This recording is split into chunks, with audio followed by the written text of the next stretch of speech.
Primeiro, agradecer o convite, agradecer muito. Todo convite da Conte eu levo com muito carinho, né? Então, podendo estar presente, estou presente, prezo muito por essa entidade. Tenho o maior respeito pelo trabalho que vocês realizam.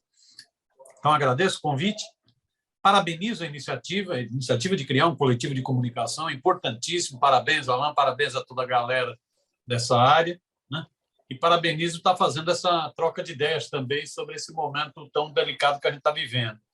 Vou apresentar aqui algumas manchetes para a gente problematizar, debater, polemizar. Então, são manchetes mesmo. Eu acho que a gente, depois de viver uma onda muito sombria no mundo, na América Latina e no Brasil, nós estamos começando a respirar bons ares, bons ventos. Não quer dizer que vai dar certo, mas nós estamos começando a respirar bons ventos. Nós vivemos uma fase danada no mundo, na América Latina e no Brasil, que é uma fase de uma combinação perversa de ultraneoliberalismo na economia, ou seja, o neoliberalismo já vinha desde os anos 90 do século passado, só que agora ele foi turbinado, né? De desmonte de Estado, de redução de investimentos nas áreas sociais, né? Isso, em educação, em saúde, né? Em desmonte do trabalho. Você vê, dos 200 países no mundo, 120 fizeram deformas trabalhistas, retirando o direito dos trabalhadores, né? Então, era desmonte do Estado, desmonte do trabalho, desmonte das nações. Nós estamos vivendo um ultraneoliberalismo, neoliberalismo turbinado, piorado, combinado com fascismo na política. Então, ondas neofascistas no mundo inteiro, né? Fruto até da perversão neoliberal, das contradições que o neoliberalismo foi criando, foi dando base para a criação de correntes ultradireitistas no mundo inteiro, em cima da questão da imigração, em cima da questão da violência, jogando trabalhador contra trabalhador, né? Essas ondas fascistas cresceram no mundo inteiro. Então, é a eleição de um Trump, por exemplo, nos Estados Unidos, ou a eleição de um Boris Johnson no Reino Unido, a projeção de partidos de ultradireita na Europa, golpes na América Latina, a eleição de ultradireitistas na América Latina, uma combinação de golpes e eleições, com a ultradireita crescendo na América Latina. Então, era ultraneoliberalismo na economia, fascismo na política e obscurantismo nos valores. Tudo aquilo que a gente havia avançado de luta contra o racismo, contra o machismo, contra a homofobia, em defesa do meio ambiente, tudo aquilo estava sofrendo uma regressão. Uma regressão. Você pega a onda conservadora nos Estados Unidos, tem muito a ver com isso, a negação dessas conquistas históricas. Alguns chegam a dizer que foi a eleição do Obama aguçou os preconceitos, inclusive nos Estados Unidos, raciais. Olha, então, nós estamos vivendo essa combinação, né, de ultraneoliberalismo na economia, fascismo na política, obscurantismo, negacionismo nos valores. Essa onda parece que começa a ser revertida. Ventos novos estão vindo. Vamos ver se vai dar certo. Então, a gente começa a perceber, por exemplo, aquela coisa unipolar dos Estados Unidos mandando no mundo sozinhos, tendo sua base militar na Europa com a OTAN. Essa onda começa a ser questionada. Está em tensão de guerra, não tem nada a ver com a Ucrânia. A Ucrânia é bucha de canhão, na verdade, é uma tensão na geopolítica mundial. O que está em guerra na Ucrânia não é a Ucrânia, né? O que está em disputa é a geopolítica mundial. É de um lado Estados Unidos e bloco capitalista, do outro lado Rússia, China, bloco asiático. É outra relação. Então, aquele mundo unipolar está sendo corroído. Onde isso vai dar? Pode dar, inclusive, em desastre, mas está sendo corroído. Na América Latina, esses sintomas, né, de ventos novos são impressionantes. As 4 últimas eleições aqui na América Latina foram impressionantes. Depois de um golpe na Bolívia, nós vencemos na Bolívia, o movimento indígena, os trabalhadores venceram na Bolívia, né? Negócio impressionante. Eles deram um golpe racista, inclusive, contra Evo Morales, né? O MAS voltou ao poder e os golpistas estão na cadeia. A presidenta está na cadeia, os generais estão na cadeia. Esse é o medo do Bolsonaro, é a cadeia, né? Tanto é que ele vive falando na Jennifer, a presidenta golpista da Bolívia, racista da Bolívia. Nós tivemos Bolívia, Nós tivemos um sindicalista professor no Peru, Castilho. Nós tivemos uma eleição emblemática em Honduras. Honduras foi o que inaugurou os golpes judiciais, midiáticos, parlamentares no nosso continente contra o Zelaya. A esposa do Zelaya ganha a eleição, a Xiomara. Olha a vingança da história. Nós tivemos uma eleição impressionante no Chile, o Chile das rebeliões de rua, das rebeliões das mulheres e dos jovens, o Chile das redes, das ruas, foi para as urnas, foi a eleição de Boric, um líder estudantil. Nós tivemos agora uma eleição surpreendente, às vezes a gente não se dá conta do que significa essa eleição na Colômbia. A Colômbia é uma base militar dos Estados Unidos na América do Sul. A Colômbia é o que é Israel, né, para os povos árabes, para os povos palestinos. É uma base, é incrustada, é uma base militar dos Estados Unidos. São quatro bases militares que os Estados Unidos têm na Colômbia. A Colômbia é o símbolo do império na América do Sul. De repente, um ex-líder guerrilheiro, ex-prefeito de Bogotá, se elege presidente, né, o Petro, na Colômbia, e se elege com uma mulher negra, trabalhadora, como vice-presidente, a Francis. É um negócio impressionante, é de um simbolismo impressionante isso. Então, são ventos novos no mundo, na América Latina, e vão pintando ventos novos no Brasil. Mas tudo isso é muito instável. Eu saí agora de uma conversa com o Marcos Coimbra, que é mineiro, né? Marcos Coimbra, igual o Gilson, mineiro. O Marcos Coimbra é o fundador, diretor do Instituto Vox Populi, é quem está prestando assessoria direta à campanha do presidente Lula, né? Para análise de pesquisas quantitativas e qualitativas. Né? Saí de um papo com ele agora, vim correndo da conversa com ele. O Marcos está muito animado, muito animado. Ele está dizendo o seguinte, ó, se for uma eleição normal, essa eleição está já decidida. Não há histórico de outras eleições onde um candidato com tal grau de rejeição esteja tão explícito. O Bolsonaro tem uma rejeição enorme. Vou aqui citar as palavras dele. Desde a volta do Lula, com a decisão do Supremo, em março do ano passado, há uma estabilidade, com o Lula sempre por volta de 48% e Bolsonaro por volta de 29%. Ou seja, é uma eleição decidida. Um setor tentou criar uma terceira via. Essa terceira via dançou. Hoje, inclusive, essa terceira via sofreu mais um baque, né? O Datena desistiu da candidatura dele ao Senado em São Paulo, ou seja, toda a terceira via está dançando de fato, em todos os cantos. O Marcos Coimbra chega a dizer o seguinte, só uma mágica para reverter o quadro eleitoral. Se em 15 meses Bolsonaro não conseguiu reverter com tudo que foi feito, ele não vai conseguir em 90 dias. Isso não existe historicamente, estatisticamente, né, em eleições realizadas no mundo todo. Né? Então, essa é a avaliação do Marcos.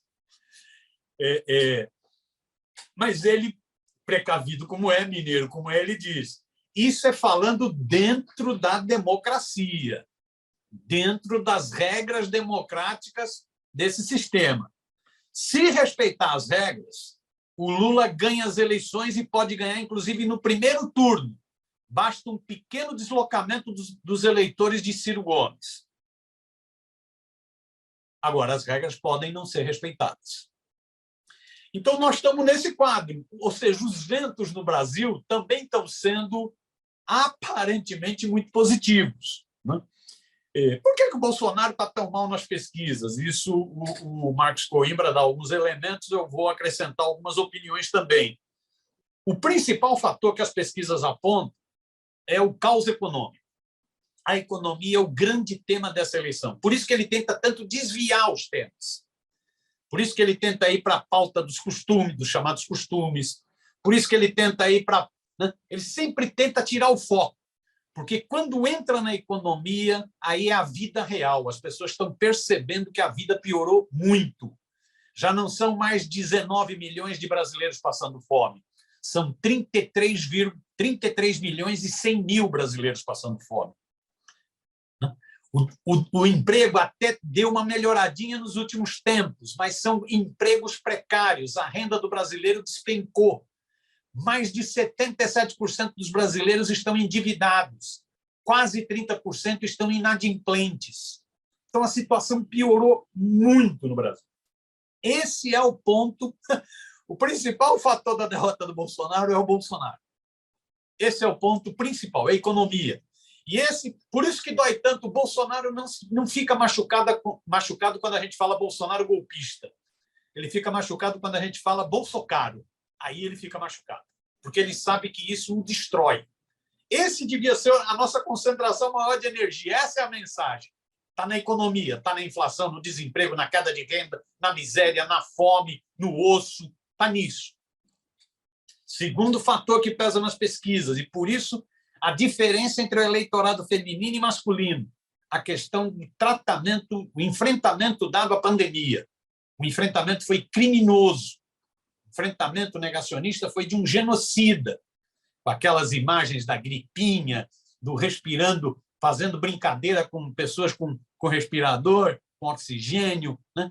Isso gerou uma indignação em quem convive mais com famílias, com quem tem mais afetividade, com quem tem mais sensibilidade, que são as mulheres.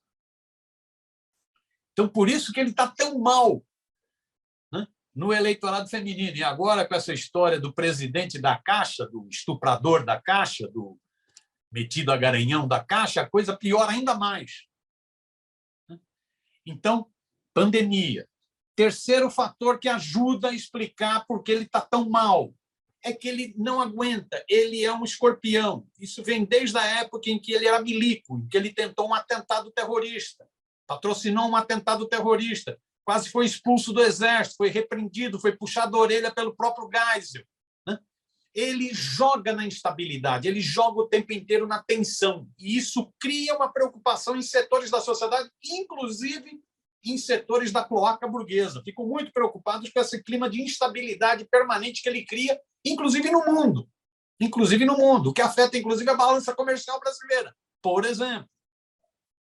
Então, ele joga sempre na instabilidade. Por mais que o Arthur Lira e o Ciro Nogueira, os chefões do Centrão, tentem domá-lo, tentem domesticá-lo, não adianta, é espírito de escorpião. Ele vai, bobeou, ele fala besteira, ele vai para o ataque, ele desqualifica, ele é agressivo, ele gera ódio, e isso cria um sentimento de temor, ele joga sempre na instabilidade, na polarização.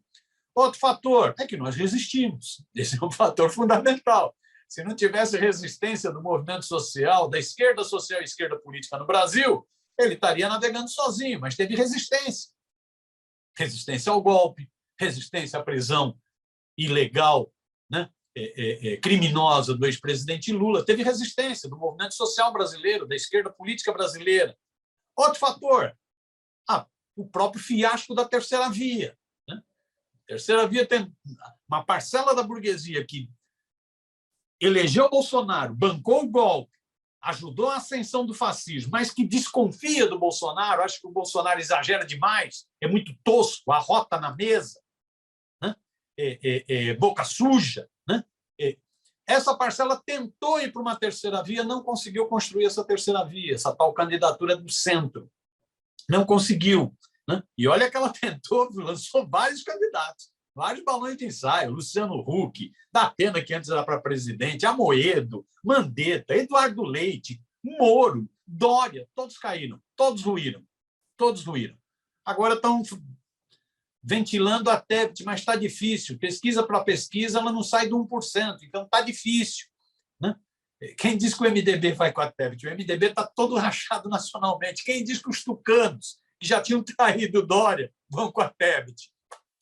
Então, a terceira via dançou. Isso é um fator também que leva a essa situação na eleição de polarização. E um outro fator é o carisma de Lula, a capacidade de Lula. O Lula é um frente amplista de primeira, mais do que muita gente imaginava. Ele sabe que a eleição é muito difícil, Ele teve que ficar 581 dias na cadeia, ele sabe o que ele sofreu, ele sabe o que é a política no Brasil, e o Lula percebeu o seguinte: para poder ganhar essa eleição e governar, eu preciso ampliar as forças. Ele mesmo disse numa entrevista: eu não estou aqui para demarcar posição, eu já fui presidente 2 vezes, não preciso demarcar posição. Eu não estou aqui, eu estou aqui para ganhar e governar, que é o segundo passo, num país destruído, muito pior do que em 2002, 2003. Então, ele foi ampliando as forças. Teve gente que se surpreendeu. A ampliação chegou no Alckmin, vice. Chegou em Minas, com o PSD, com o Calil, e vai ter mais surpresa por aí ainda, porque ele vai ampliando. Ele vai ampliando palanques para poder ganhar, tomar posse e para poder governar um país destruído. Nós estamos numa fase que não é nem um plano de reconstrução nacional, é quase um plano de ressurreição nacional. Então, todos esses fatores ajudam a esse quadro de ventos mais favoráveis a uma derrota do neofascismo no Brasil, do ultraneoliberalismo no Brasil. Só que a eleição é isso, ela não está decidida, é que nem diz o Marcos Coimbra. O Marcos Coimbra, que é um otimista, ele mesmo diz: falando dentro da democracia, respeitando as regras, Lula ganha as eleições e pode até ganhar no primeiro turno. O problema é: Bolsonaro vai respeitar as regras? É lógico que quanto mais isolado, mais enfraquecido ele fica, melhor para impor que ele respeite as regras. Ele não gosta de respeitar as regras, mas às vezes ele é imposto. No 7 de setembro do ano passado, ele tentou desrespeitar as regras, né? Foi meio que abandonado, teve que ajoelhar para o Alexandre de Moraes, para o Xandão, teve que chamar o Temer para escrever aquela cartinha de amor, não é isso? Então teve que recuar. Né? Quanto mais enfraquecido, mais isolado, com a possibilidade, inclusive, dele ser derrotado no primeiro turno, menores as condições dele tentar alguma maluquice. Mas ele não desiste da maluquice. Isso está... É o espírito de escorpião dele, tá? Desde a época em que ele era um cabinho no exército no Rio de Janeiro. Esse é o espírito dele. Né? E ele tem uma turma ao lado dele que pensa exatamente dessa forma. Essa turma veio à tona, saiu do esgoto, fugiu do inferno depois que ele foi eleito. É a turma de jagunço dos campos da zona rural brasileira. Não é só lembrar de UDR. É essa turma. É a turma das milícias, que tem uma excelente relação com a família Bolsonaro, que eu diga o falecido Adriano. Não é isso? É a turma dos generais ressentidos, que nunca aceitaram anistia, comissão da verdade, é essa turma. É uma boa parcela da cloaca burguesa brasileira, que está ganhando com desmonte de leis trabalhistas, tentativa de desmonte dos sindicatos. É essa turma. Então, ele tem uma turma. Ele tem uma turma que o mantém naquele patamar de votos. Então, esse cara pode ainda tentar uma maluquice. Nos últimos dias, ele voltou com um discurso golpista. Vejam que maluquice. O Centrão dizia: sua presença no eleitorado feminino é muito fraca. Então, era bom que a vice fosse uma mulher. Cogitaram-se 2 nomes: a Cristina, ex-ministra da Agricultura, e a Damares, ex-ministra do moralismo falso. Pois bem, o que ele escolheu? Ele escolheu um general, que é mais ou menos para dizer o seguinte: olha quem está comigo, o meu exército, está aqui comigo, Braga Neto. Ou seja, ele continua num processo de ameaças. Ele combina ameaças com demagogia pura, cara que sempre foi contra políticas sociais, agora virou um demagogo, né? Está dizendo agora que aumenta o Auxílio Brasil de R$400 para R$600, que resolve a fila de 2 milhões de pessoas no Bolsa Família, no Auxílio Brasil, não é isso? Está dizendo, falou hoje num pacote para taxistas, já tinha falado num pacote de bondades para caminhoneiros. Ele vai tentando, né, fazer é a PEC do desespero, está sendo chamada, essa do Auxílio Brasil. Né? Então, ele faz ameaças, PEC do desespero, e ele vai para a campanha também numa situação com algumas novidades. Por exemplo, entrando para ir fechar, para para fechar essa fala inicial aqui. Quanto tempo que eu já falei, Alan?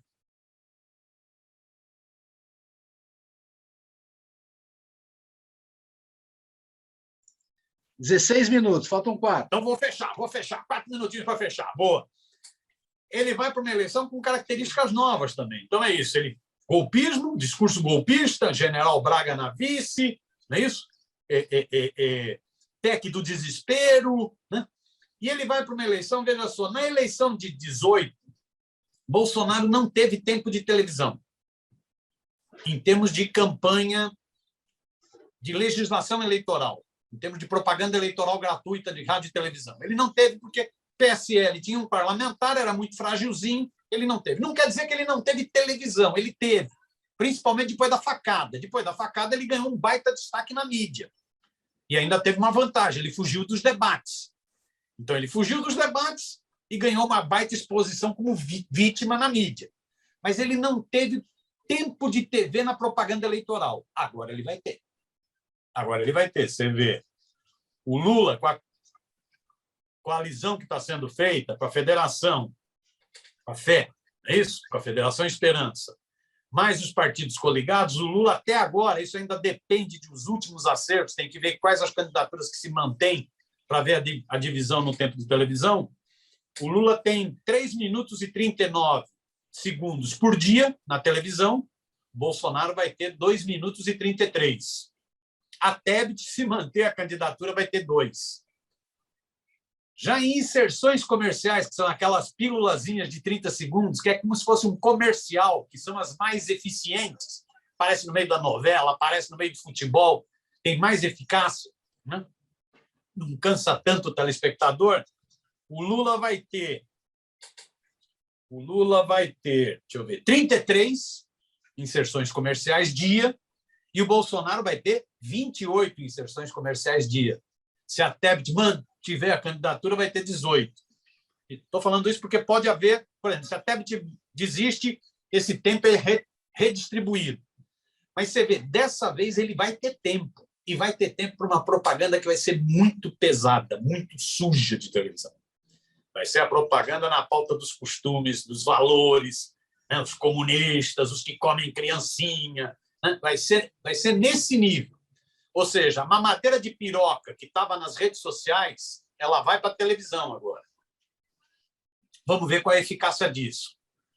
O Coimbra, nessa conversa que eu estava dizendo, que tivemos agora há pouco, o Coimbra diz que a televisão vai ter pouquíssima influência nessa eleição. A conferir. Além disso, o Bolsonaro, em 18, já teve na comunicação uma baita vantagem, como diz o Sérgio Amadeu, que é um especialista em redes sociais, internet, uma vantagem de 7-1. Ele teve uma baita vantagem na mídia digital. Foi 7-1, ele deu de goleada. E agora ele está mais profissionalizado, muito mais grana, funcionando com o setor de inteligência do Exército. Então, ele vem também com redes sociais, ele já está vindo. Né? Até ontem tinha um levantamento já de 5 mil vídeos no YouTube contra o sistema eleitoral brasileiro, contra o TSE, contra as urnas eletrônicas. 5.600 vídeos. Ou seja, os caras estão jogando pesado para desestabilizar as eleições. Eles estão jogando no mesmo espírito que o Trump jogou nos Estados Unidos com o Capitólio.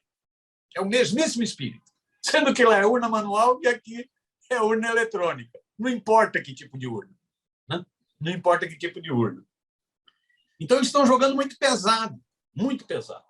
Então, nesse terreno da comunicação, eles vão jogar pesado. Ou seja, para fechar, os ventos são positivos, favoráveis, que nem diz o Coimbra, só um milagre salva o Bolsonaro. Ufa! O ideal é vencer logo no primeiro turno, para evitar provocações, mas a eleição não está decidida. Esse cara continua com o golpismo, esse cara continua com a sua gadaiada fascista, né, com seus minions, não é isso? Esse cara continua com a caneta na mão, com a PEC do desespero. Esse cara vai ter um espaço grande em comunicação, já está tendo um espaço grande em comunicação. Diante disso, o que fazer? É a pergunta. Dá até nome de livro. Belo livro.